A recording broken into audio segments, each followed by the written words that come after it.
এইভাবে করলা কাঁকরোল কারা কারা ভাজা করে খেয়েছো আমাকে কমেন্ট করে জানিও।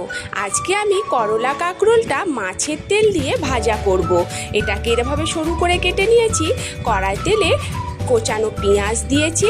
এবার যেহেতু মাছের তেল দিয়ে ভাজবো তাই সামান্য একটু রসুন কুচি দিলাম।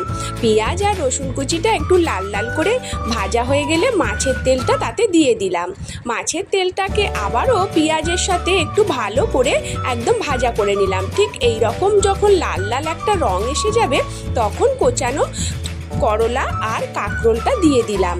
দিয়ে এবার এটাকে নুন আর হলুদ দিয়ে ঢাকনা দিয়ে দিয়ে বারে বারে আমি একটু নাড়াচাড়া করে ভাজতে থাকবো। ব্যাস রেডি হয়ে গেল মাছের তেল দিয়ে করলা কাঁকরোল ভাজা। আর বন্ধুরা, তোমাদের এই ভিডিওগুলো কেমন লাগছে কমেন্ট করতে ভুলো না।